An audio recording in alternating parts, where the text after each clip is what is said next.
Hello, everyone.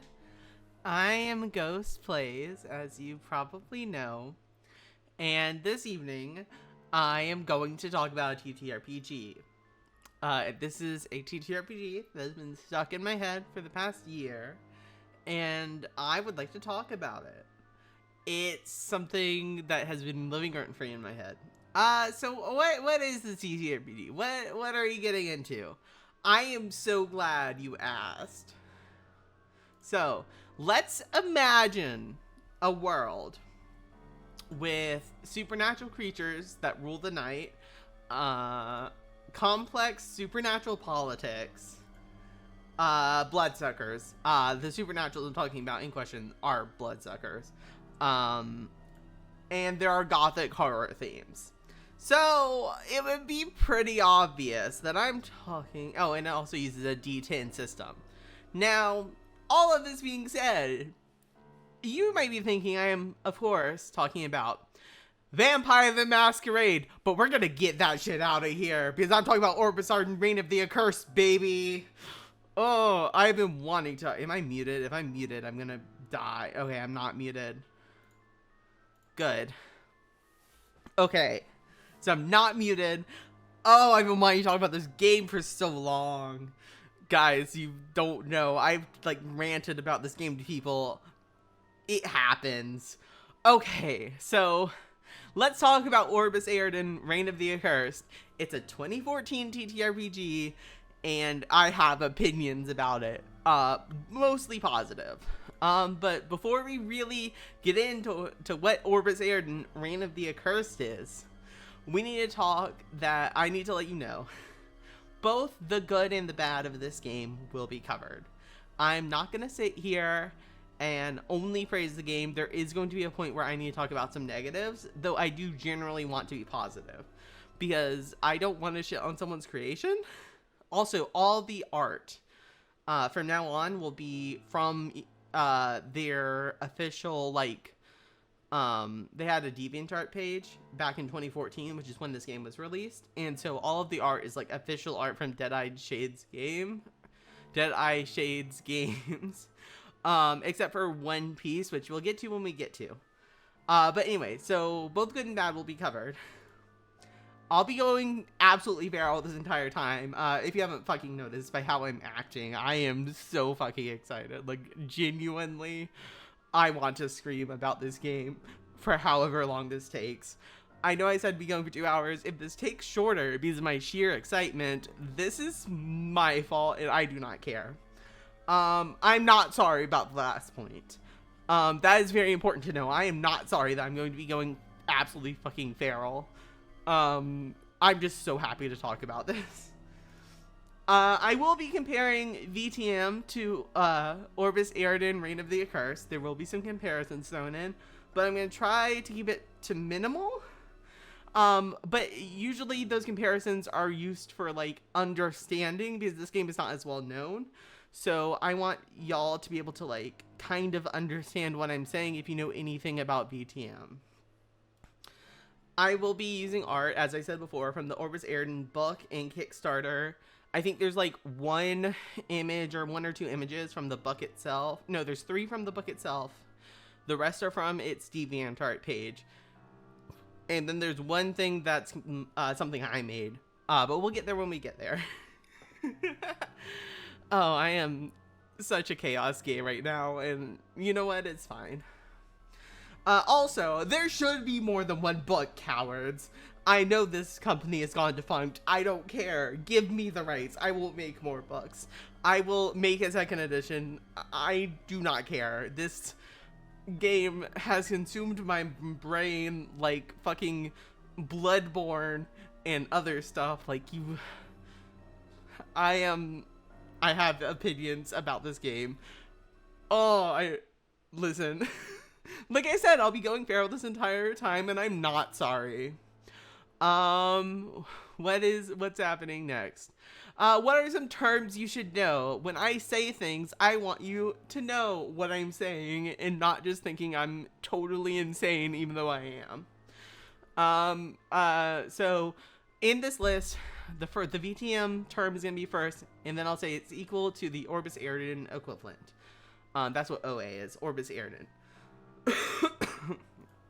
So, first off, the term for vampires is not kindred, it's accursed. The equivalent to a clan is an order. The equivalent to a prince is a baron, which is going to be really fucking confusing for Anarch fans. I'm really sorry. The beast is equivalent to the higher self. Now the higher self, okay, I'm going to get into a little bit of lore, but please, it's fine. The lore is fine. So, like in Vampire the Masquerade, there was a time when the Accursed were being hunted down. However, their souls went to this other, parallel dimension that's still connected to the original universe. And so the souls of dead vampires go in and try to possess newly created vampires now. Very logical things are happening here. The term for torpor is the ageless repose. The term for embrace is deliverance. There are some other terms I didn't say in here, but it's fine. If we get to something and you're confused, I will explain. Just tell me you don't know what the fuck I'm talking about, and I will probably go on a rant. Each clan or each order has its own organization called a credenda. And here's the thing about these credendas. These credendas are like what the Camarilla should be, in my opinion. I'm an average Seti enjoyer, though, so maybe you shouldn't listen to me. Listen, I like daddy set, okay? Oh, fuck, okay, we'll get into I'm like 5 minutes in, and I'm already fucking going insane. Anyways, each order has its own organization. That organization's called a credenda. And the credendas are like kind of like the Camarilla. So in this universe, the Camarilla okay, so the Camarilla equivalent is just each individual order having its own like internal political structure. But the credendas only really matter in the city where the clan rules from, called a mother city. But that's, again, a whole other thing we'll get into later. Oh, or right now. So Mother City is the city where the credenda of an order rules. It's like I knew I would bring up Mother Cities. And pretty much every other city has a baron or a prince.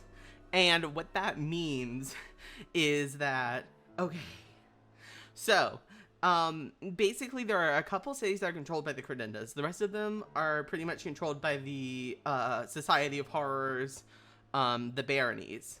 And so the baronies are like, they're like Camarilla. They're like, here's the thing, the Anarchs and Camarilla kind of switch places. Like everything's kind of Camarilla adjacent. Like even the credendas, even though they're weaker, are still kind of elders on top follow the elders, whereas like the baronies are more like so the baronies are like more anarchy, but they also like have people who collect. Yeah, by the way, vampire taxes are real. You have to pay your vampire taxes or you're gonna have to go to jury. And you don't understand. Anyway, so you have to pay your vampire taxes. But anyway, so the Baron is like the prince. Every city other than the few mother cities are ruled by the baronies. Oh my god, I can feel myself going insane as I speak because I'm so excited. Okay. The lore. I already got into a little bit, but we're going deep diving into the lore. Oh boy. Okay, so to begin with, the universe has these like 4 primordial forces. There's the temporum ethereum, the Kundal Akun, the Minus Addenda, and the VM Anima. We'll get in, we won't get into what exactly that means. It's not really relevant for the story, TM, the lore, the plot of this TTRPG. So, basically, the universe existed without time. It was just like chilling, and then it was like, yeah, so I hear what you're saying myself, because it's the universe. Technically, the universe has 4 parts, but the 4 parts don't really interact. So, it's kind of like a moot point, but I guess it is only occasionally brought up, so I guess that's why it's important. Anyways, the universe came together, and they decided to make 2 gods. Aksha was the first god to be made, and Aksha was the universe's purpose. Aksha was the god that got to decide what's the purpose of all this universe stuff anyways. And then to guide the purpose of Aksha, Janus is the universe's innate intellect.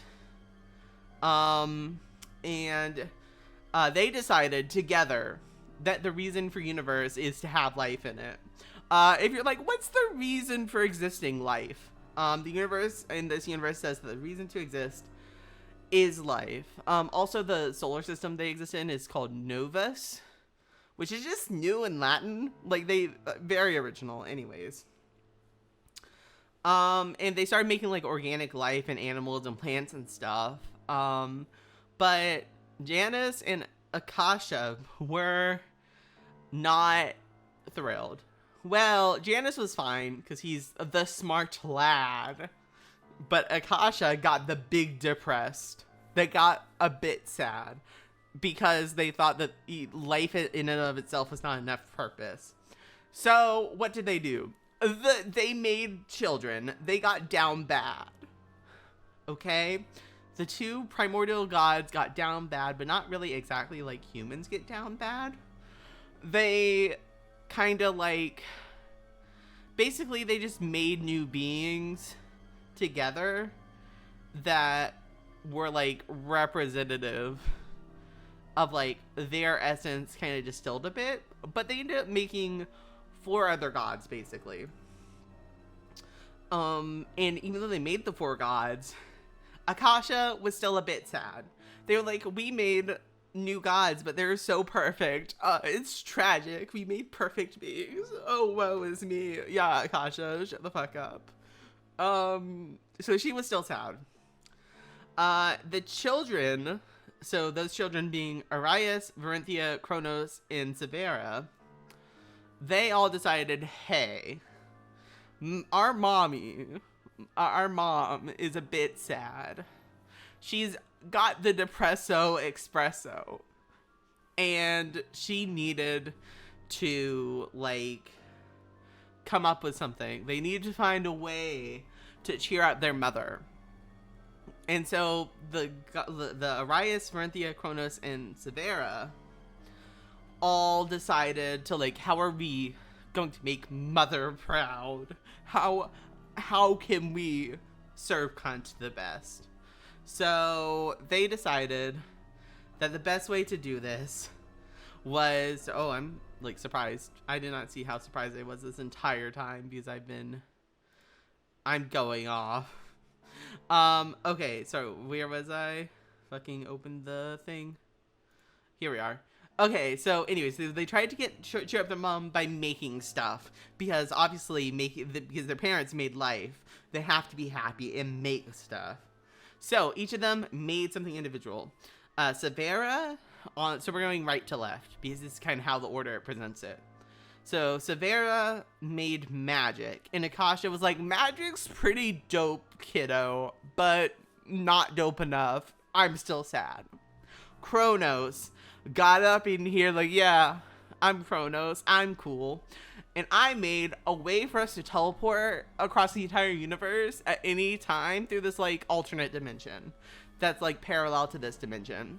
And Akasha was yeah, that's pretty cool, but I'm still sad.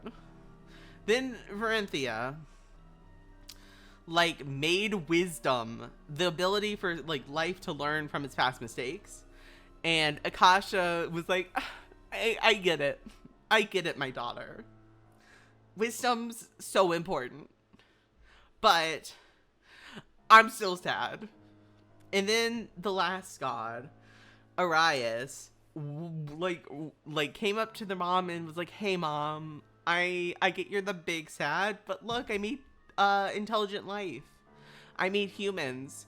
And Akasha was like, oh, I'm glad someone understands me, and got happy. So Arias won the competition. The humans made Mom happy, as I just kind of said. And then Kronos, trying to outbid Arias, made time. So he didn't only make the Aether world, he made time. And because he made time, the humans started to wither and die. And Akasha was the big upsetty, because why would you do this to our perfect children? Anyways, a god war happened.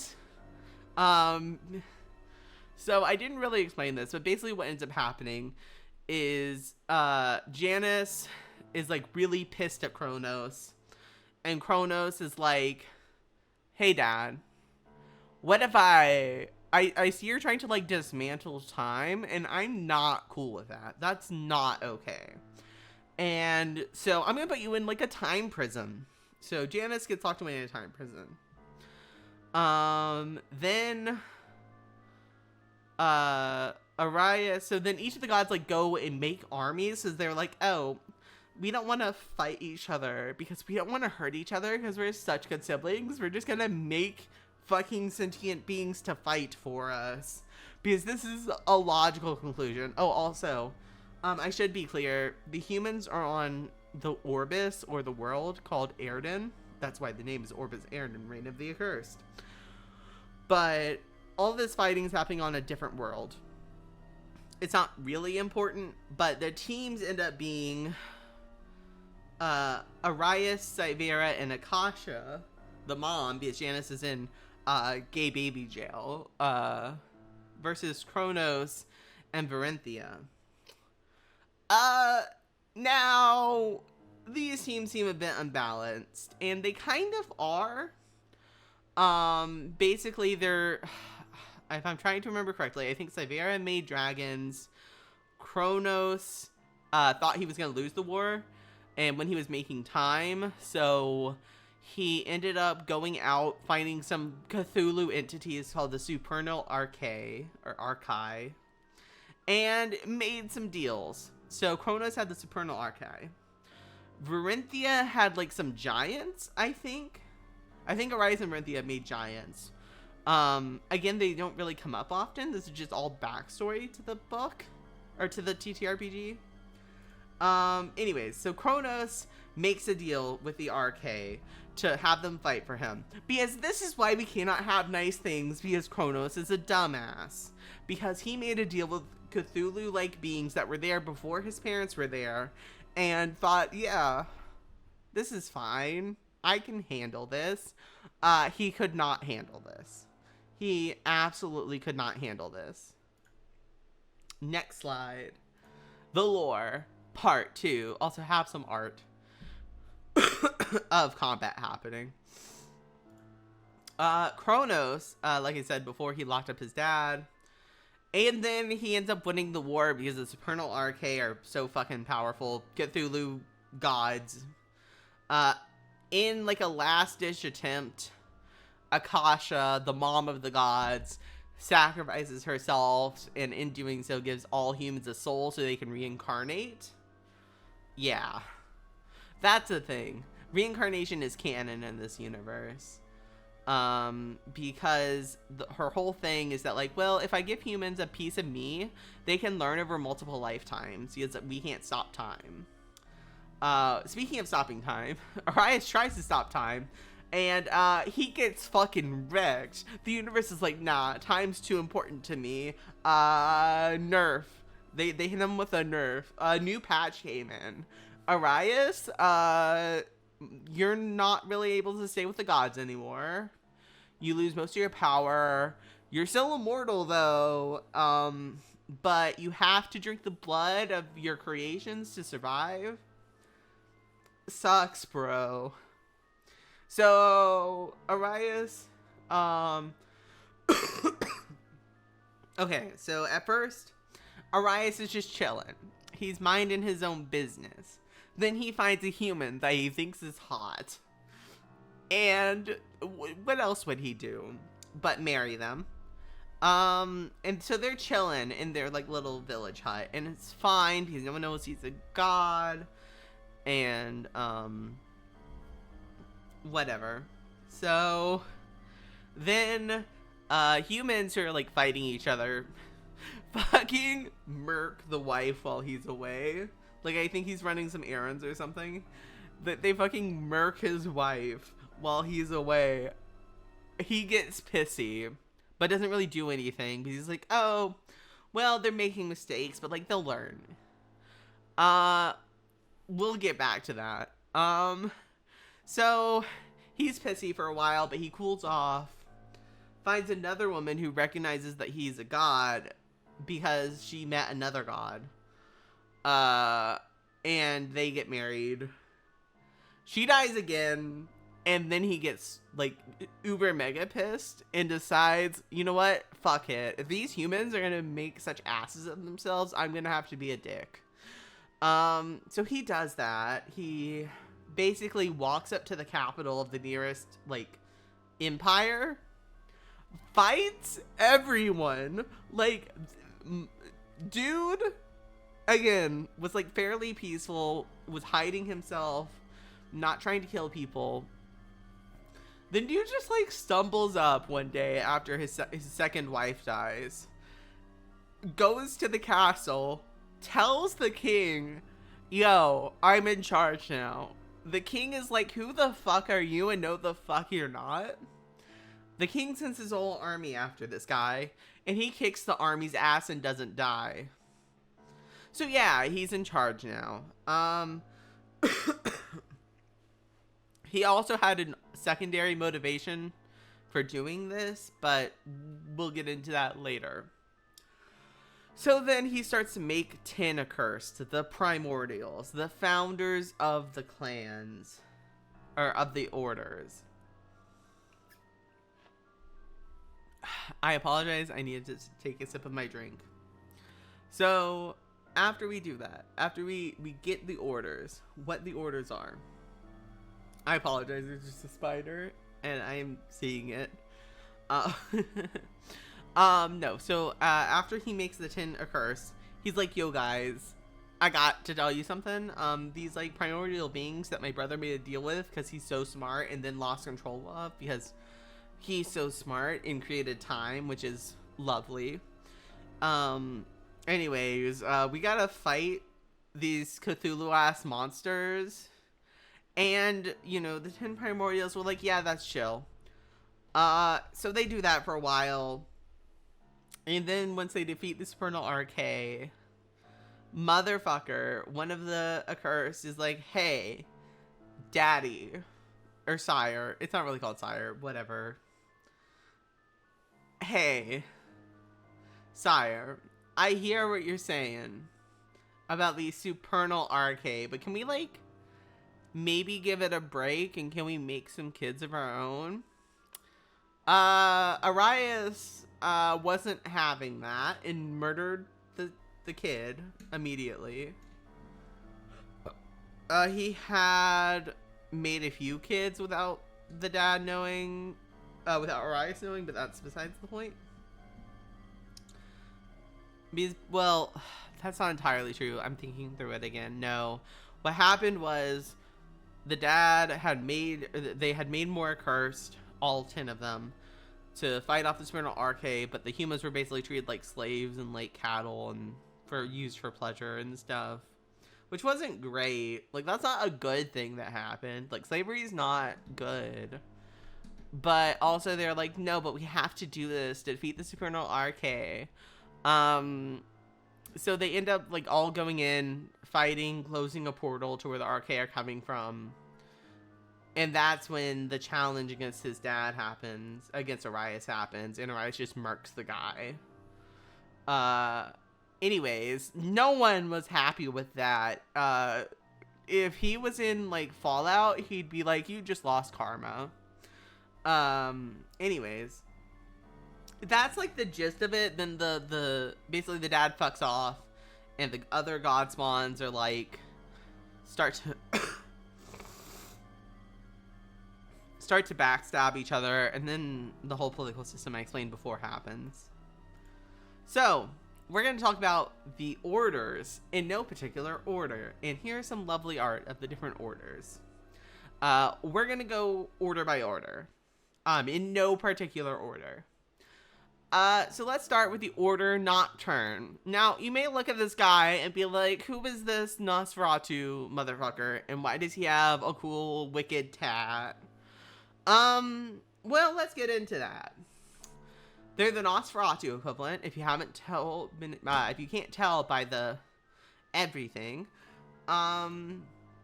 They have cool tattoos. They have, like, the tattoos are sick. Like, I like the tattoo in this art. And yes, those are actual tattoos. We'll get into it, because Accursed can have tattoos even though they're undead. Because they're cooler than BT and vampires. Hot take. But then they also have blood sorcery. Because, you know, we don't need the Tremere. Tremere are bad. Uncontroversial opinion, the Tremere are bad. And they're Nosferatu who do their job. They stop technology from advancing past, like, the early 19th century, which means humans can't make computers and shit to absolutely wreck the Accursed and fuck up the Masquerade equivalent. We'll get into that. They have a natural +2 to intelligence because they select people who are smart. So they're smart lads. They're the smart Nazi. They're the smart Nocti boys. They also have mad scientist vibes. A lot of them, like, hoard technology that's not allowed to be, like, hoarded. Some of them, like, do experimentations. Like, they're mad scientists, blood sorcerers, and Nosferatu all wrapped into one. It's kind of sick. They're also respected in the fucking Society of Horrors, which the Nosferatu are not. So, you know, at least people like them. They're better than the Tremere. I've said this before, but I need to say it again. They're better than the Tremere. Fuck the Tremere. Anyways, very, very normal statements. So, Order Nocturne. Now that we've talked a little bit about them, in conclusion, they're better than Nosferatu. I'm not sorry. They're like a buff Nosferatu. And to prove my point, I have a meme. The Virgin Clan Nosferatu versus the Chad Order Nocturne. The Clan Nosferatu is let their vamp internet be taken down by the Second Inquisition. They're obsessed with secrets but can't even do thaumaturgy. They're obsessed with technology. They're treated poorly by the other clans, and they can't even stop mortals from making tech that threatens the Masquerade. Versus the Chad Order Nocturne. They're naturally smart. Smart? They're naturally smart. They have a horrid form like the Zemisi in fucking VTM. Like, not the normal form I showed. Hold on. Not this. This is not their horrid form. They have another horrid form. We can talk about it. They're actively stopping mortals from making tech that would kill the Accursed. Or, like, detect them. Or fuck shit up in general. They can cast Chain Lightning. And they have Blood Magic. Just better, Nosferatu. Anyways. Moving on to the Order Jacaerh. Look at him. He's very snazzy. He is a snazzy lad. Anyways, the order Jacaerh. Jacaerh. I know it's not Jacaerh. I don't know why I call them Jacaerh. In my head, they've always been Jacaerh. It's technically order Jacaerh, probably. Anyways. Excuse me. I needed to drink. They're a Gargoyle, Ventrue, and Ravno hybrid. Now, here's the thing. You might see that I said, oh, they're related to the Ravnos, and be like, oh, they're kind of similar to Ravno, and be like, oh, that's bad. The Ravnos have a history in VTM. They're not, to my knowledge, like directly associated with any culture. Anyways, we'll get into it. They also literally feed on fear. So not only do they need blood to survive, they literally need to spook people. Like, they're just like, yes, I need to do the spook. And honestly, relatable. I like spooking people. They cannot be frightened. So not only are they adept at spooking people, you can try and spook them and just always fail. They just can't be frightened. They're also the vampire IRS. This is why I said they're kind of like Ventrue. They have control of the entire vampire economy. So not only are they in charge of the fucking vampire economy, they also do the vampire taxes, mostly. Like, that's an insane amount of power. Capitalism. Yes, I know, they're capitalists. It's a problem. They see themselves as, like, protectors of the... They like, see themselves, right? They're like, oh, we're protecting the Society of Horrors because we have the money. Anyways, they also have fear and illusion powers. They do fear. They create illusions. They're spooky lads because they need to make fear. They also run the black markets. So literally, they control the entire fucking economy. They control the black markets. They control the normal means of production. The normal means of production. The normal businesses and are the taxes. They're capitalism. Then we have the Order of Vorkai. These are the more traditional Ventrue equivalents. Now, they just want all of their Accursed to follow their lead guys because they're so much better. They also look down on others because, of course, they're so much better. Like I said, Ventrue vibes. They help run the baronies in general. That does not mean that every barony will have a Vorkai leader. They just mean Accursed with an A. Orbis Aerden, Reign of the Accursed.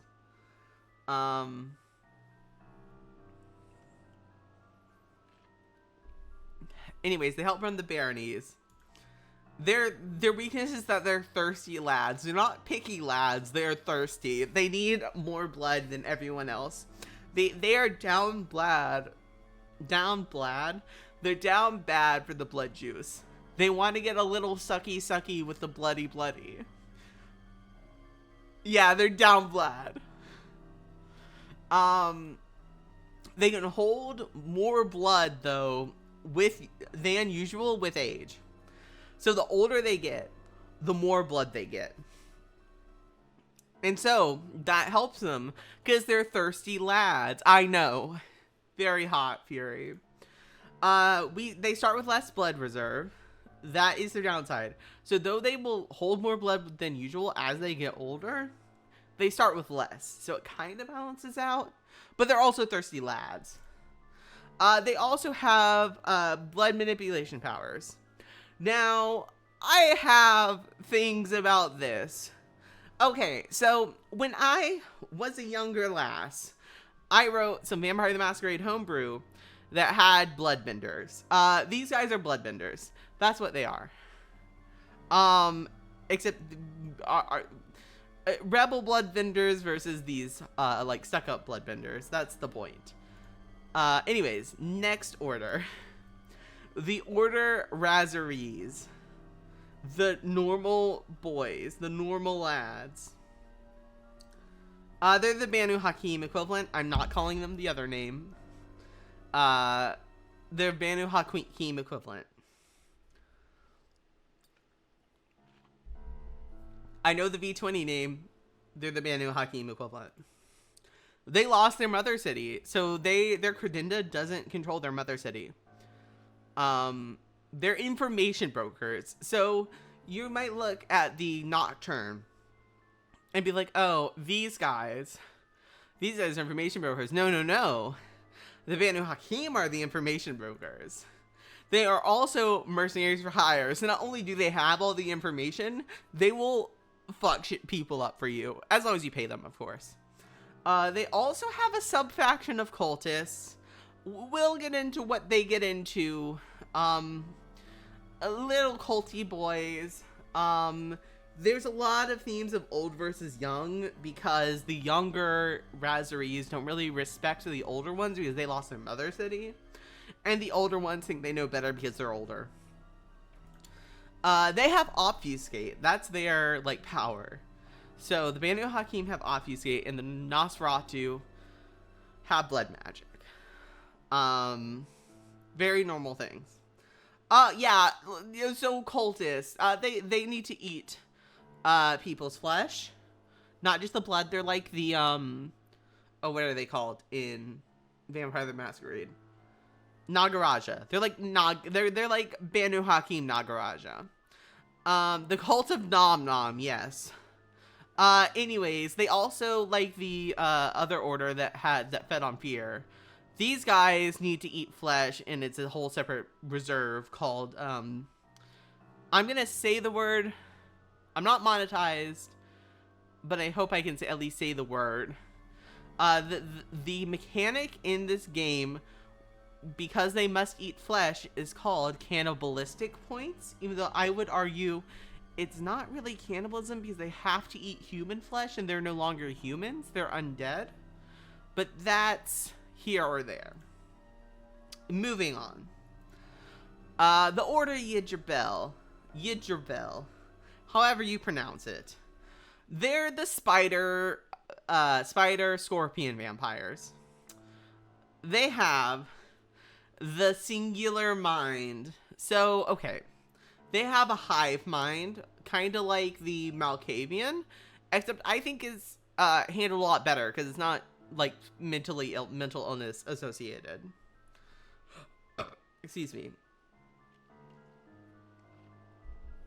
So how the singular mind works is it's not like you have direct control of like all of them. So it's like, think of it as like multiple small hive minds all connected together, if that makes sense. They're like multi-hive minded. So how this works is, like I said, localized hive minds. So so you basically will have, they didn't give an exact term. I'm going to call them packs because of what the term for the leader is. So you have packs of these Ydrebel. The leader of the pack is called the Alpha and is also the sire of the children, the childer. And also each hive can sense other hives from a distance. 1 second.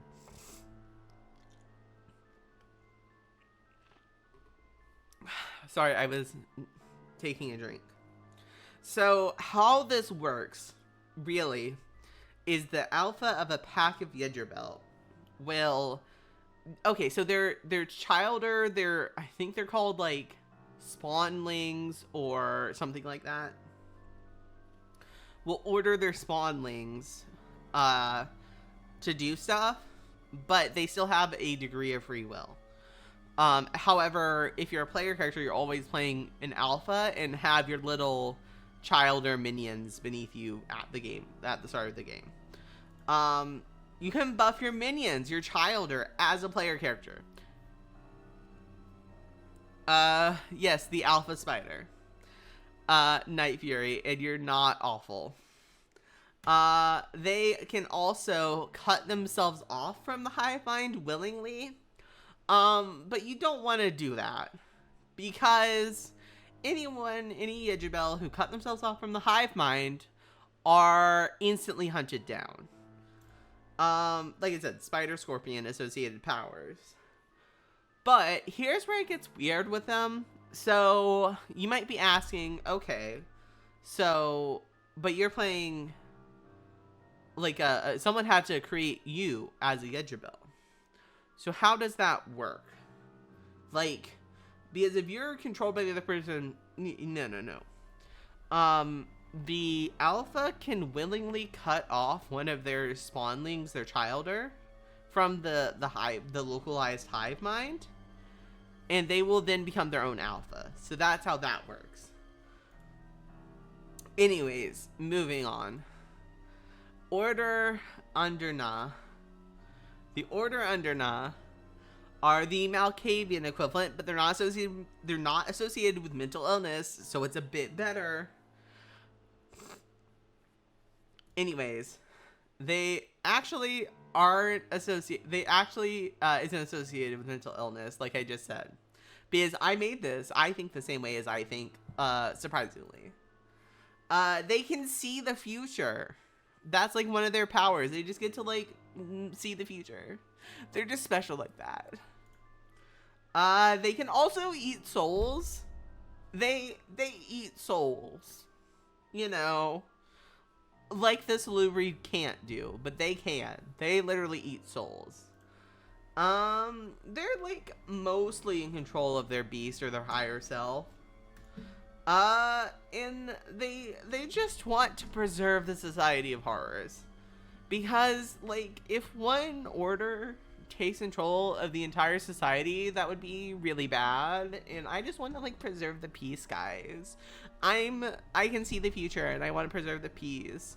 I also eat souls. Don't worry about it. So their powers are based on, like, soul and divination. They also talk to spirits. We'll get into that. The Order Nahil. They are the Brujah and Toreador equivalent. Because these guys are tragic. They're vampires, but instead of... Yeah, I know, the art slaps. The art is so good. Anyways, so they're a Brujah Toreador. So they're tragic, right? Everyone else, when they become an Accursed, they, like, lose what made them human. But these guys are so tragic because they keep their human mind. Oh. Who? Someone just followed me. Oh, wait. 1 second. I just realized sorry. I'm so sorry. I missed who followed. But thank you so much for following. I appreciate it. Anyways, going back. They're so tragic because when they become vampires, it's so sad. They keep their human mind. They still have a human mindset, but they're monsters, so it's tragic. And they are... I clicked it. They want all humans to know about the Accursed because it's just so tragic that they can't know about us and our feelings. Again, they're the only people who are okay with this idea. They struggle to control their beasts as well. That's why I said they're kind of Brujah Toreador. Also, to help control their beasts, they have to find a human muse, which is so fucking Toreador. Like, I just want to say that's, like, maybe the most Toreador I've ever seen. Also, thank you so much for the follow, Fury. I appreciate it. But, oh my god, they struggle to control their inner beasts because they're such tragedy. It's so sad. They have muses. Like I just said, they need to, like, base a part of themselves on a human. Because I want to relate to other humans, even though I'm not a human. I'm undead. They're very angsty. Again, human mind in a monstrous body, as I said. They have, not only do I want to relate to the humans, but I will make my other vampires have feelings because I just care so much, guys. I just want the humans to be happy. Yeah, so they actually have a power that can, like, force other people to feel nostalgic. So force nostalgia onto others with this one simple trick. Anyways, so that's the order Udernah. This is the order Sauveros. They're the Bali. They're the Bali equivalent. So basically, during the chaos, after the fucking first primordial got killed, this dude casually made a deal with the Cthulhu Supernal RK. So they're Bali. They are also in control of the major religion.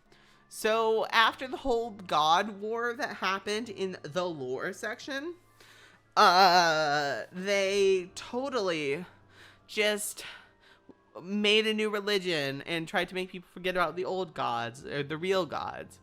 And we're just being so benevolent and ignore the fact that there are 4 supernal archai and 4 new gods. This is something. Anyway, also, knowledge of the supernal archai is supposed to be banned, which is why people don't make this connection. They worship the 4 supernal archai. They're down bad for their Cthulhu masters. They get bonus characteristics as they age. That's like their bonus. They can completely lose their beast. So basically, because they're just so bad, they're bad boys. They're Bali. They're Sauveros. They're so evil that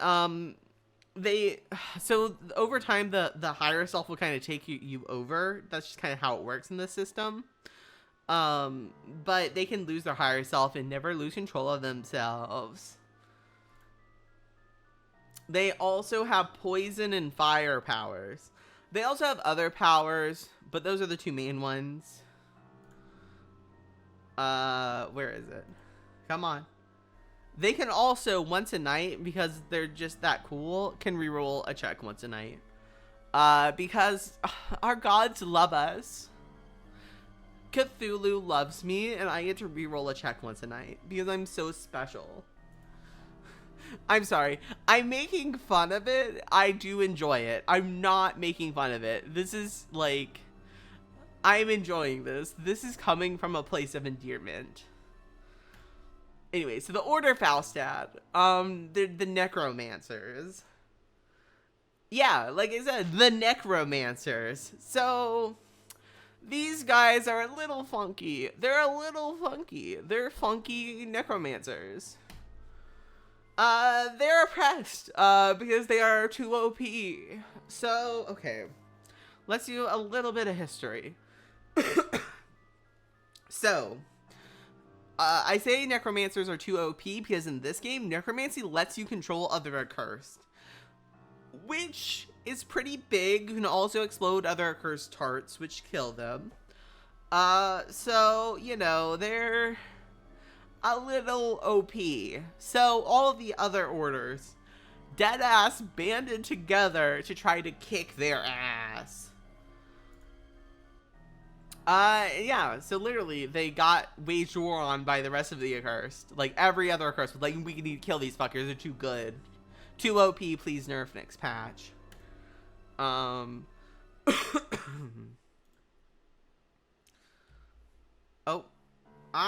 One second. I hit a button and did not like that. Spoilers. Hold on. We will get back to where we were. The scuff makes it better. Slideshow. Here we are. So this was the Bali. Yeah, here we are. The Necromancer. Okay. The scuff makes it better. Okay, where were we? Here we are. They cannot directly interact with the higher self, which almost every other order can do. So every other character can like interact with their higher selves and like make deals with it, like in a very literal sense to get more power in exchange for the higher self taking a little bit more control. They can't do that. They also have a curse placed on them because they lost that war. That means they can't have child Earth, so there are no new Faustahds happening. Faustahds happening. Not only are they necromancers, they also have flesh crafting, because what is balance? I think you see why these guys needed to be nerfed to the sunset. They just really needed to be nerfed, guys. It's a problem. Necromancy. It's very broken and is now banned. So basically what happened is a group of the Faustahds came together and were like, yo, I see that we're losing this war. Maybe we can surrender? And the other people were like, yeah, that's cool. But you can't do your necromancy anymore. And they were like, that's fine, we still got flesh crafting. Then we have, before we get to the last order, so we've gone through all the other orders. This is an important conversation we need to have. So, even VTM has problems with representations of Asian cultures. Kindred of the East. Yeah. That's a thing that exists. So, we need to talk about stereotyping. This is a thing that they did. So I'm gonna click the art and we'll talk about it. So this is an art piece on their DeviantArt entitled "The Emperor Meets a Vampire" by Dead-Eyed Shade Games. And this feels very like Orientalism, very like Orientalist. Under like, so it's kind of a problem, but I don't want to just leave out an entire order because that also feels bad. So I hope you guys can forgive me for talking about this. Anyways, let's get into it. Let's get into this last order. Enough preamble. So this is the order Daishun-Tei. They're the Kindred of the East equivalent, kind of. So the Kindred of the East in Vampire the Masquerade, they're considered entirely different species, but they're still basically vampires. The order Daishun-Tei are kind of like, I mean, they're not different. They're not an entirely different species. But they also kind of like fucked off from the rest of the society, so they're not really seen a lot.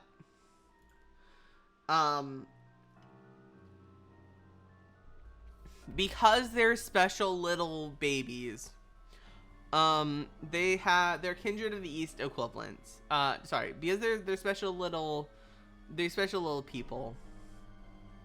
They have 2 credendas. Instead of every other order just has 1, they have 2. The name of those credendas are the Scarlet Serpents and the Onyx Basilisks. And they control an empire by the name of the Shokaiju Empire. Now, this is, again, this is literally just a portmanteau of Shogun and Kaiju. Which, you know, is a thing. They are immune to venom and paralysis. That's their big thing. They have a bonus to willpower. They have, so the Scarlet Serpents and the Onyx Basilisks have 2 different codes of conduct. And they care very deeply about their code of conduct to the point that that is their flaw. The Scarlet Serpents care a lot about personal honor. And the Onyx Basilisks care more about loyalty and being immoral. So, you know, very normal things. They also have an ability that's like celerity with weapons, and they can manipulate sound. Those are their powers. I'm not gonna waste too much time on this order, like too much more time. But yeah, so let's talk about the system itself. But before we do, I'm gonna take a little break because I've been talking for like an hour straight. So we will be right back.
I am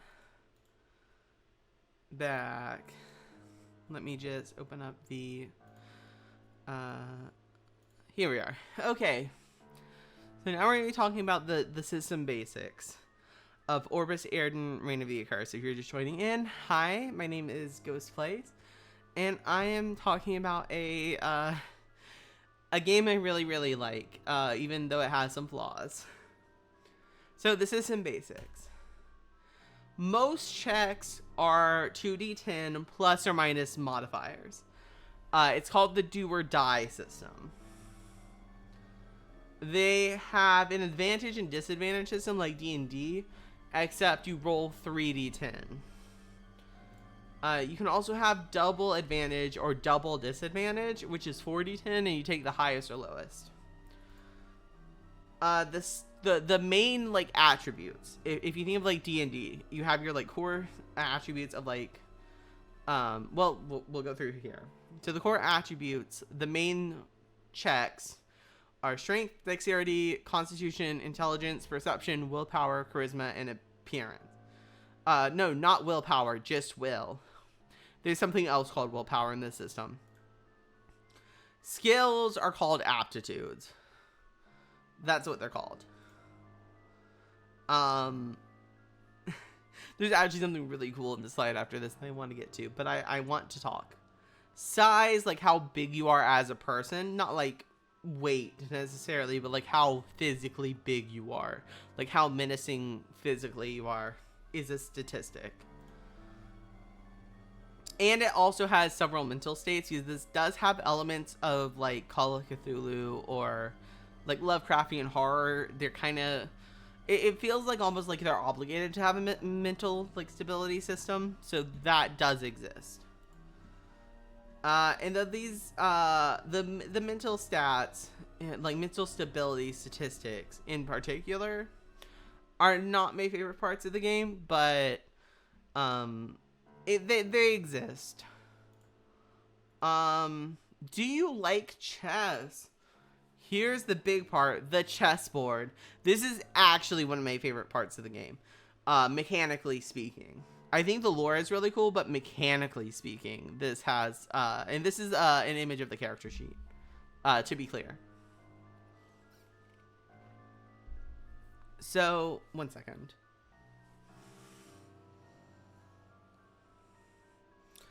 Anyways.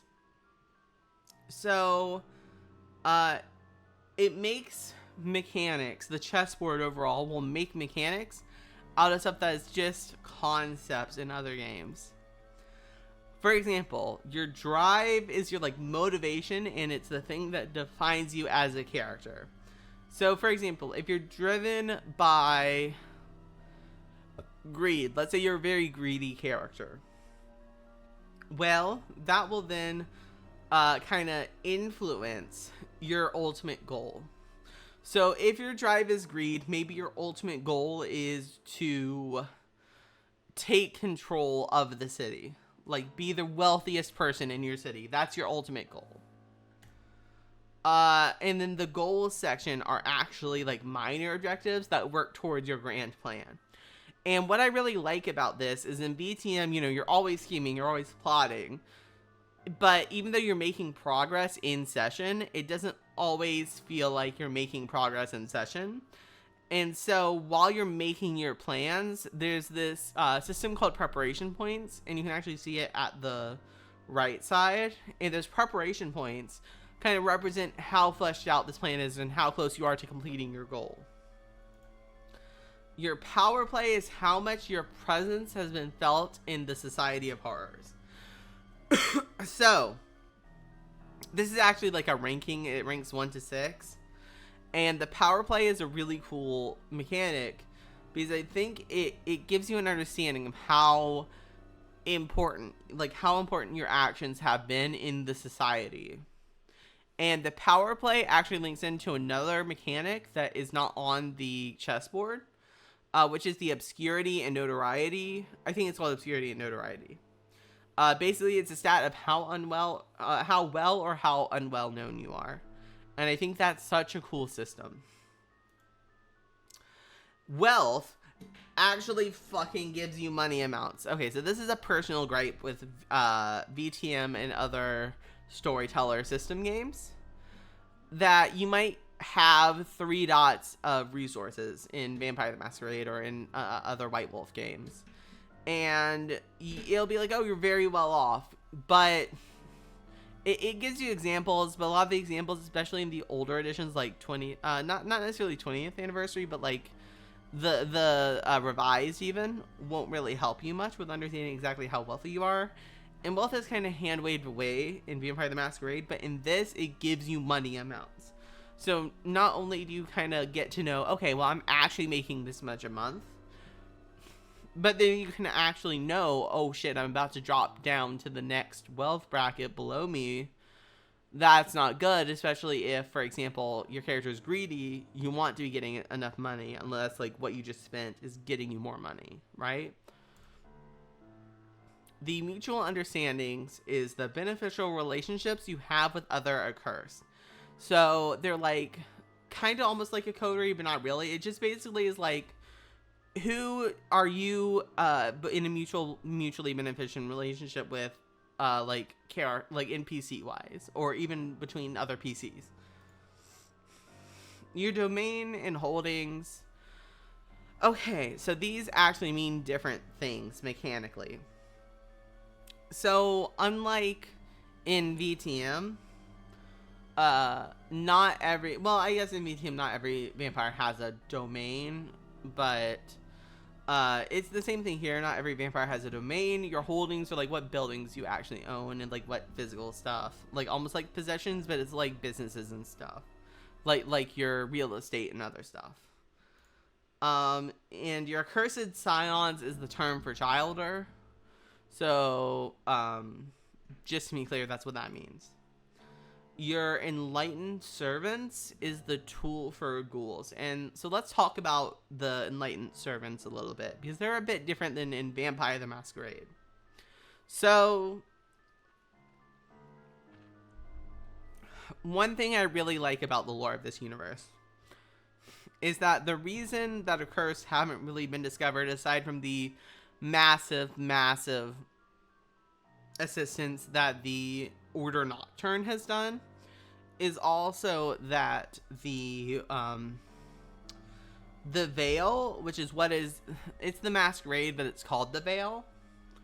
So the Veil is a sentient being that will actually punish you for trying to get mortals to know about you. Which I think is such a cool thing. Like, having the Masquerade be a physical force that is sentient is really cool. You can make a human, like, be able to see through and know that there are vampires amongst them now. And that is, like, it's just a process of exposure. Like, eventually they'll realize, no matter what the Veil tells them. And so, yeah. I mean, that's just how it works. Anyways, moving on. We're gonna go to some miscellaneous cool shit. Every single order, every single bloodline has a horrid form, and you can actually see the art of it here. So, the disciplines equivalents are split into 2 different groups. We're gonna talk about the gifts of Hema. I'm not giving the real names. I'm giving the equivalent names to BTM here, just so more people can understand what the fuck I'm saying. Celerity, Fortitude, Potence, and your healing. All of those are considered gifts of the Hema, or gifts of the blood, and are basically your basic abilities that every single order has. So what this kind of resolves in comparison to VTM is that you can have clans like the Bruja, which have Potence, Celerity, and Presence. And those 3 disciplines are very, very basic disciplines. Like, everyone has access to those disciplines. So especially in V20, they don't feel special. And they, like, sure, they have a, like, technically, potence is their focus, but it's not unique to them. Sure, they're known for their potence and their strength, the Brujah are, but it's not unique to them. Other clans have potence. Other clans and bloodlines in BTM have potence. But in this, that's still true. Everyone has them. But they also gave every clan a totally unique power that is theirs alone. So, you can't really run into that problem in VTM where you want to feel special and do something cool, but you're playing a Brujah. So you don't have cool powers unless you're in the Sabbat. Which is, you know, a bit of a problem. I think it's nice because, especially if you're in a group with multiple different clans, it helps the individual clans be unique more so than in BTM. And I really, really like that about this game. Whenever you buy a Dadium, which is the name for the unique powers, they're Dadiums, you get 3 powers. So, okay, here's my opinion on Orbis Aerden Accursed. Like, talking straight up, a Kindred versus an Accursed, they're about equal, but they're also, like, how I like to say it is that the Accursed are both stronger and weaker than Kindred. And we'll get into it, but basically, at the end of this list, I will actually, here, let me type out a reminder to remind myself, get into why, Accursed are both weaker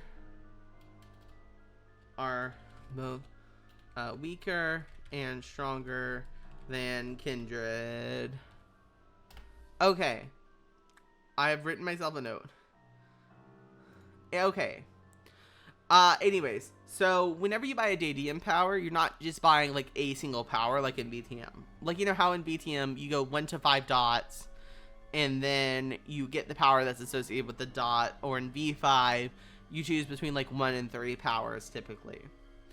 That's not how that works in here. You get every single like level of a Dadium you get basically 3 powers, 3 abilities to do, which is so fucking insane to me. Like, I love it because it makes what your character can do feel powerful, but not like too overbearing because everyone gets that. I just really like the gothic 19th century vibes of the setting. I think it's like, I know Victorian age vampire exists, but because this is not set on Earth, this is set on a different world.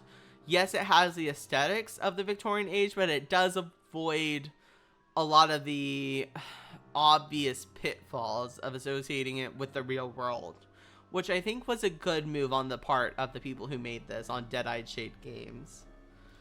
I love the inclusion. One sec. Excuse me. I like the inclusion of the cosmic horror. I think it adds a really nice twist that makes this not just, oh, we have Vampire the Masquerade at home, Vampire the Masquerade at home. This really kind of makes it its own thing. It's like a blend of Call of Cthulhu and Vampire the Masquerade, but it brings the best elements of each together. I've not played Call of Cthulhu, but the idea of Call of Cthulhu.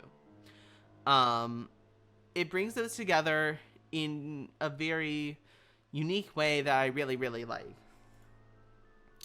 Like I mentioned before, the veil, the thing that keeps the Accursed from being noticed by the mortals, is sentient. I love that. There is a lore reason for it, but it's not really important in this overview of Orbis Aerden, Reign of the Accursed. But now I'm going to get into why Accursed are both weaker and stronger than Kindred. So the major weakness that Accursed have versus Kindred is that Accursed can permanently lose limbs. So, like, for example, in VTM, Accursed can only, or sorry, Kindred will lose a limb and they just spend blood points to heal it back up and it's fine, right? Not so with the Accursed. With the Accursed, you lose a limb and there's only one bloodline or one order that has the ability to fix that up. And you're going to have to pay them a lot of money to fix it up.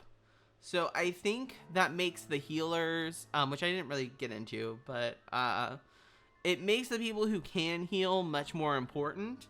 And it makes the loss of a limb feel much more impactful than just like, oh yeah, whatever. At the same time, I think because every order has their own horrid form equivalent, I think they are called horrid forms. And because every order has their own horrid forms, I think that they are much stronger. And also because their powers, while they're, you get 3 for the price of 1. So you outmatch, like, raw power-wise a Kindred as an Accursed. If the Kindred can, like, remove your, just remove your, arm, you're down an arm for the rest of the battle, unless you're that one, order that can heal. Like that. So, like, it's a give and take. I think the loss of limbs especially in this setting, which is very much a gothic, like Victorian, themed world, really, makes it feel a lot more horrifying, because now you're actually down a limb unless you have the money to pay up, right? And I think that's such a interesting dynamic and something you don't really get to explore in VTM unless a Tzimisce decides you don't get an arm. Which I suppose could happen. But also, yes, there are vampires, as you can see. These are Accursed fighting werewolves. Wait, why did I say vampires? These are werewolves. Yes, there are werewolves, but they're not super prevalent in the setting. So thank you so much for joining me for this discussion. However, I believe I still have... half an hour. So here's what I'm gonna do. I'm gonna take a few minutes to get I'm gonna boot up a game, and I'll play something for the last little bit. So let me just close out of this, and we will be right back while I get the game set up.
Okay, no, that was not just you. I messed up, and no one told me that they couldn't hear me, so we're gonna... Hold on. I need to go back and re-say some things that I said before, because apparently I missed it and didn't know that, so one second, let me open up my Firefox and get back to where I need to. Because apparently I just muted myself like a very smart person and did not recognize that I had not unmuted myself. I am a professional streamer, I swear. So, okay.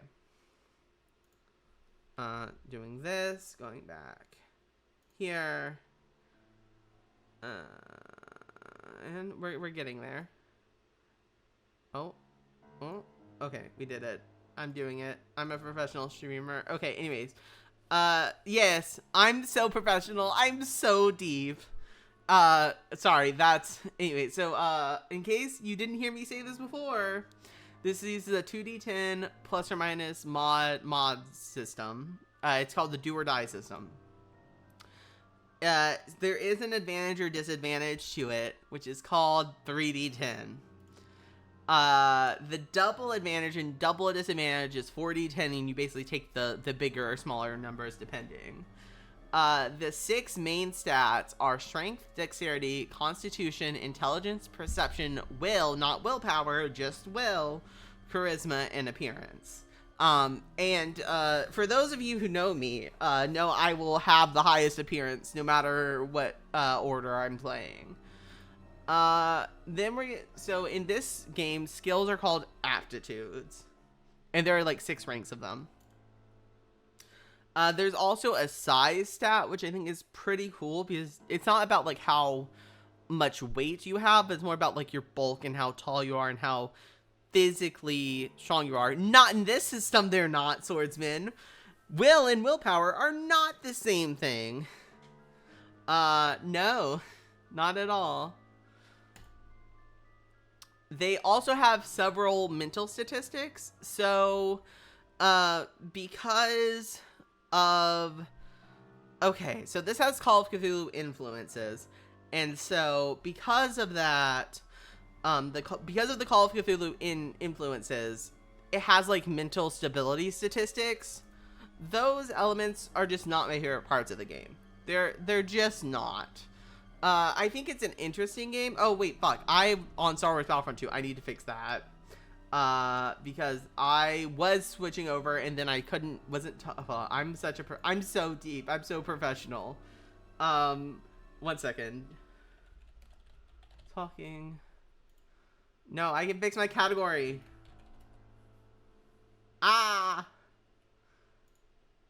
There we are. I updated the stream info. Anyways, the mental stats are not my favorite part of the game. Well, because I thought I explained everything, but then I didn't know I was muted. So I have to re-explain everything. Anyways, do you like chess? I like chess. This is the chessboard. Yes, there's a chessboard in a TTRPG. It kind of makes mechanics, like, out of concepts. So there are some concepts that you might have for your character that are like mechanics. For example, there's something called, the power dynamics of chess. It's so true. So true, bestie. The power dynamics of chess are happening. So you have this thing called your drive, which is both your motivation and your definition. So, for example, if your drive is greed, if greed is what drives you to make stuff happen, that will define a lot of what your character is. And your grand scheme is like what your character's ultimate goal is. So, if your ultimate goal is to become the most wealthy person in the barony, because your drive is greed, that would be your ultimate goal. And then between your ultimate goal and your grand scheme, there are minor goals, which are kind of like stepping stones towards your goal. And what that means is that, so there's a thing called preparation points, or prep points. The prep points are like kind of represent how well prepared you are for a certain thing. So for example, if you are trying to, like, let's say you're trying to take control of a business that's really profitable because you're greedy, right? You will like make a roll and then get prep points for that. And I think that's like a really cool mechanic, because it shows how prepared you are to enact a goal, to enact a plan. That's what those preparation points are for. Your power play is like how much your presence has been felt in society.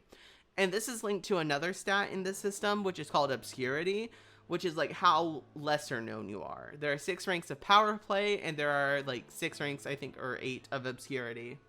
So I think it's really cool. Wealth actually gives you money amounts. This is a gripe I have with like Vampire the Masquerade and BTM-like systems. Because, like, say you have 3 dots of, White Wolf system specifically. So let's say you have 3 dots of wealth, and, like, sure, you kind of know what that is, but as a GM, it kind of makes it hard to know, like, exactly what you can and can't buy, and you're just kind of going by gut. This game actually gives you fucking money amounts. It's so good, because you can actually track how close you are to losing and gaining dots of resources, and you can actually, like, budget and stuff, which I know in a TTRPG you're like, oh, I don't want to budget, but I think it's cool that like that simulation aspect is there. There's these things called mutual understandings, and that's just your mutually beneficial, specifically mutually beneficial relationships with other accursed. So for example, it wouldn't be a mutual understanding if you're only getting something from it. They have to be getting something from it too. So domain and holdings, yeah, that's true. D&D does give money, and it is only as important as the GM makes it, but also, like, yeah, I just like that it gives amounts. That just at least that makes me feel better, because it also lists exact prices for stuff, and so that's just maybe a preference thing. But anyways, domain and holdings. So your domain is like your actual declared territory in the city. And like in, big numbers go burr. So like in VTM, not everyone has an official domain. And your holdings are like the companies you own, or like real estate and stuff like that. Your accursed scions are your childer. That's just what it is. They're the vampires you spawned. And enlightened servants are ghouls. So, the enlightened servants work a little differently in this game. So, they are, how do I want to explain it? So, in this game, the veil, well, actually, we'll get into this, but just know the enlightened servants are what your ghouls are. Finally, we have some miscellaneous cool shit. Oh my god, I'm actually okay re-explaining this because I love this stuff. Every single order, every single clan has a horrid form. Oh my god, this is something I am passionate about, because that means that every single clan, not just the Tzimisce in VTM, but every clan can turn into a giant monster, as you see in the art here. There are common disciplines called the Gifts of the Hema, which is just the Gifts of the Blood. Anyways, those common disciplines, I'm using the VTM equivalent names here. Celerity, super speed. Fortitude, super strength. Or, well, super resilience, technically. That's what fortitude is. Potence is super strength. And blood heal just, like, lets you heal yourself. Blood heal works a little differently. Now, you might be like, why is blood heal a discipline? Yeah, transformation for all. It's great. Now you might be asking, why is blood heal a discipline? Well, so there's a certain bloodline that's better at it than everyone else. And if you're not, like, you have to, like, spec into healing yourself. And we'll get into I like that, and we'll get into why later. Every clan has totally unique powers. Every single clan has a unique discipline, a unique daedium, And I fucking love that. Because what it means is you don't have clans like the Brujah, who, while potence is their, like, big thing in VTM, their super strength is their big thing, but they don't have something that's uniquely theirs. And while I understand, like, and that's such a big part of the VTM, you know, where every single clan is supposed to be unique and supposed to mean something. But then there are those clans who don't have unique disciplines and unique powers. And it kind of feels bad because you want to do something cool as a Brujah, but then you don't have anything unique to you unless you're in the Sabbat, and even then you might not. Whenever you buy a Dadium, you get 3 powers instead of 1, because why not? Casually getting 3 powers for the price of 1. And when I say 3 powers, I mean like 3 powers in VTM terms. So in VTM, you know, you buy a dot of your discipline and you get like a single power. Not so when you buy a dot of your only specifically for your unique clan discipline, your unique order Dadium, you actually get something completely, like, you get 3 separate powers, which makes me think that Accursed are both simultaneously stronger and weaker than Kindred and VTM. We'll get into that at the end of this page. This is the last slide. I love the 19th century Gothic vibes. I think they're so nice. I adore them. I think they are so it's nice because you have the 19th century vibes, the era you're in, but you don't have the association with actual Victorian England because this is set in a completely different world, and I think that's really, really nice. I really, really like that. It's a good vibe, especially for vampires, because that's kind of like almost when they're strongest, is before the age of technology. I also really, really like the inclusion of the cosmic horror, because it separates this game from D&D. It makes this game not D&D, and it makes it like something that it's its own. Yeah, exactly. Then not everyone has to be British, because you know, that's just a massive nerf, having to be British. Really, like, that's the biggest nerf of a character, just being British. So because you have to live on what will become Turf Island, and that's just not fun. Anyways, moving on. I just think it separates it from VTM. I think it makes it like its own unique thing, and I really like that. The Veil, which is like the equivalent of the Masquerade, is sentient. I really, really like that. So in VTM, I have this personal problem where it feels like there are Masquerade slip-ups, and like it doesn't ever get out unless you're a hunter. And it gets kind of fucky, and like even like in V5, right, that's kind of the case. I think having the Veil be a sentient thing and it actually punishing Accursed who try to break it is such a fun thing, because not only does it tear up the Veil a bit, you actually have like a immediate punishment for fucking with the mortals, with revealing yourself in entirety to the mortals. And I think that gives it such a unique vibe.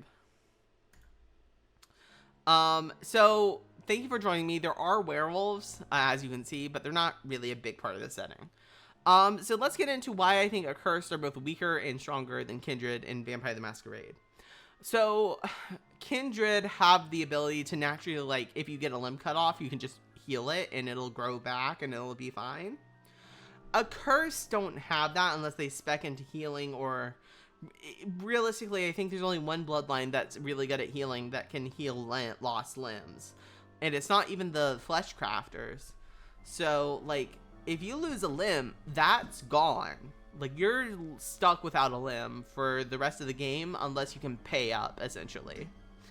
And I think that gives a really, really, really scary vibe to combat. Because as an Accursed, you're this really powerful, really crazy, literal monster. But then, at the same time, if you lose a limb, you lose a limb. And it's not something just that can be fixed immediately. And I think having that, like, even if it's just like a session or like half a session where you're without a limb, gives such good vibes to the setting. Like, it makes it that much more eerie and that much more scary, right? And I like that. But that's all I have to say. Now I will check the time. Yeah, I have time. I'll play a round or two of Star Wars Battlefront 2 now, because I ran out of time. So let me go back to gaming. We're going to be gaming lads. And hopefully this will all work. Can you tell me if you can see the game? It looks like you can. I know we're a little zoomed in, but with how this game works, you're either like a square, like it's not a widescreen native game. So I'm making do with what I can do. And because this is not the new game, so we're making do. And this is the original Star Wars Battlefront 2. This is not the new one that's coming out later next month. So we're just going to do some instant action. I need to change the game to Star Wars Battlefront 2. Star Wars Battlefront 2 original. Done. Okay. There we are. So while I'm playing this, if y'all have any questions, just for me about like, hey, you know, anything, like just ask. Let's add the Tantive. Let's do the Clone Wars Tantive 4. And I'm going to commit to 5 rounds of Star Wars Battlefront 2. 5 matches. Let's go to, let's do an XL Hoth, because that's a really fun map. And then let's do a, where's Mos Eisley? And let's do can we do a hero? No, let's do a well, we've done a lot of Galactic Civil War. Let's do extra large Geonosis. I think that will be fun. And then let's end this off with a Maigito Clone Wars. So that'll be our 5 matches. And once we restart back to Space Hoth, that'll be the end for the stream. But in the meantime, if you have any questions about Orbis Aerden, I will answer them. So if y'all just want to ask me questions or anything, I'll answer them. I'm going to play the Rebel Alliance because they're cool. And, yeah, no, I know, I had it on I had it on PS2 when I was a kid, but, I really enjoy it on PC. Because this is where I have, like, the most, because there are mods for the game, you know?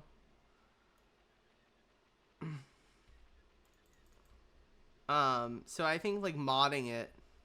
Yeah, I know it's zoomed in. I can't do much about it unless you want me to just, like, black box it, and then I don't know how fun that will be for y'all.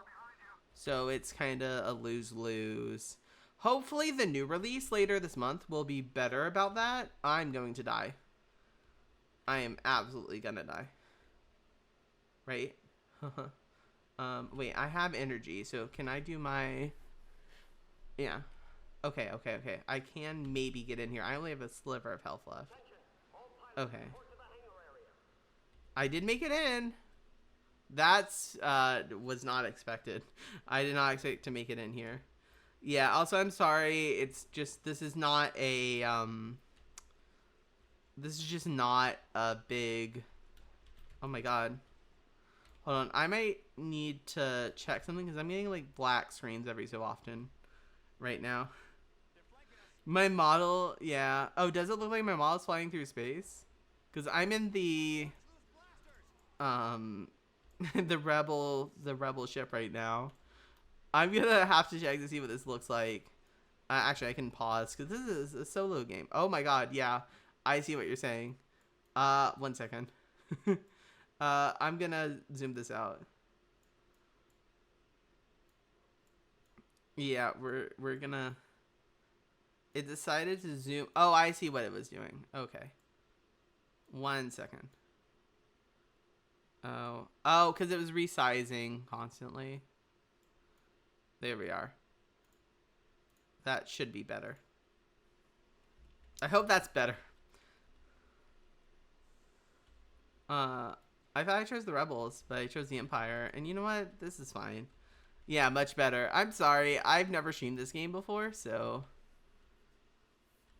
Wait, did it? Okay. I'm sorry, I tabbed out. That's why it froze. Let's... Okay. Okay, so that's their life support.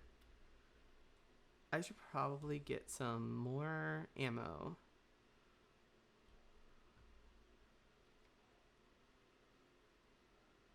Okay, so anyways, yeah, Orbis Aerden. I think it's a very fun game. I really do enjoy it. 1 second. This game is having issues. 1 second.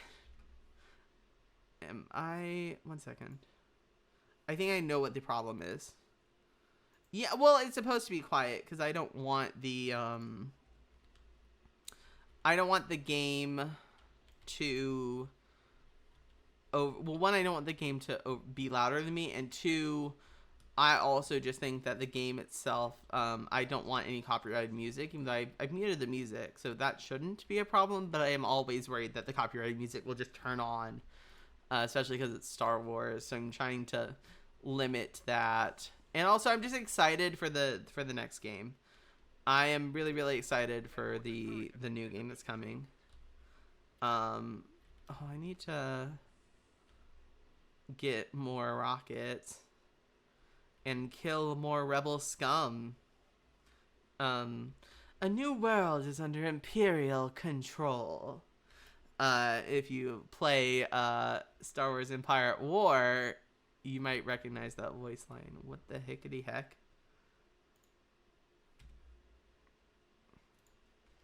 Okay, sorry. The game's being weird. But I will survive. Hey, hey. Let's kill the engines. Who needs engines? Not me.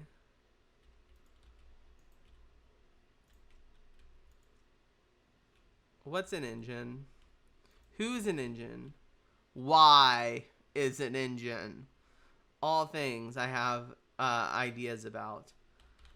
Our shields have been disabled. There are many things I have ideas about. The first one being why our engines. I hope this is at least looks decent for y'all because I am having really weird problems. But it'll be fine. Like, the problems only happen when I'm running. So I might just have to not sprint. Which would suck, but would also be very funny. Just chilling on the rebel base, not sprinting. Just vibing. We're vibing. We're murdering the rebels. This is a solo game. This is not multiplayer also because, yeah, online's weird. Oh, interesting. That's so weird. I've never seen... Hold on. Let me check something.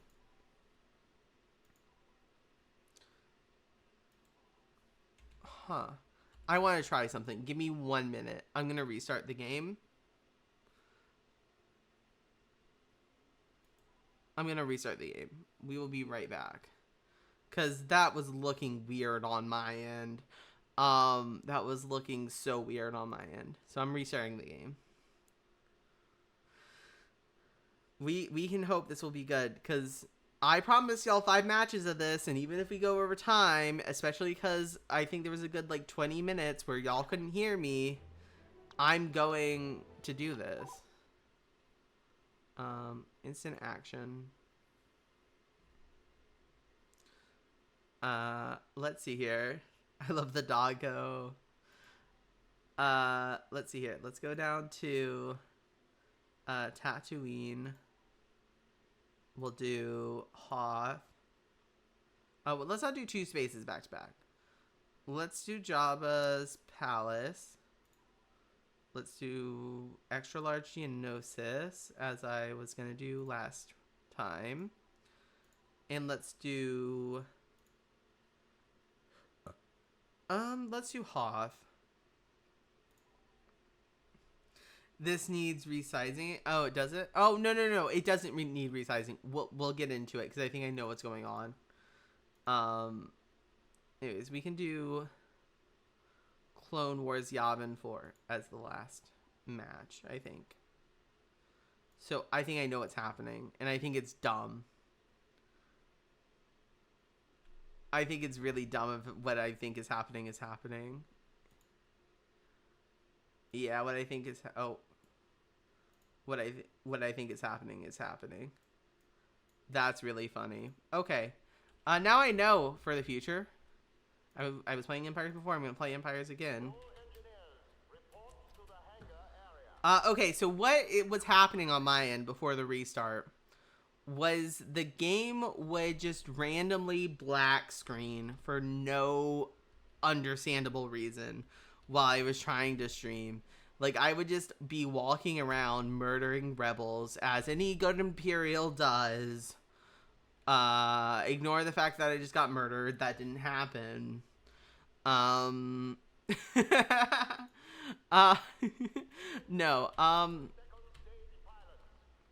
I was murdering rebels, as any good Imperial should.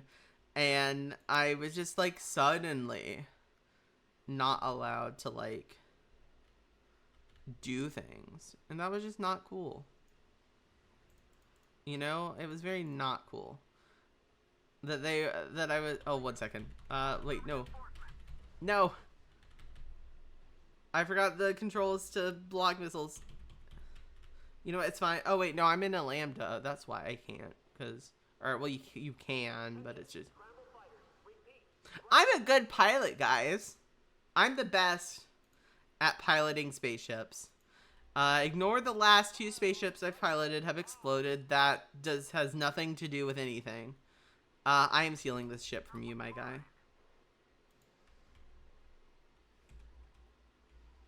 Oh, okay.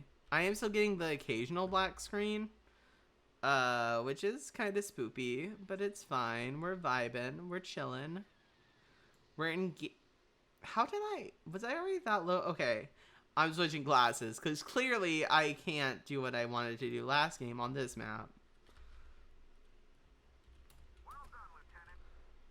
Well done, Lieutenant. Totten cruiser reporting. Wait, no, black screen's on your end now? Yeah. Is it black right now? Is the screen black right now? Or is it just occasionally you're getting black screens? Because if I can't play this game, I can't play this game. No, you see nothing?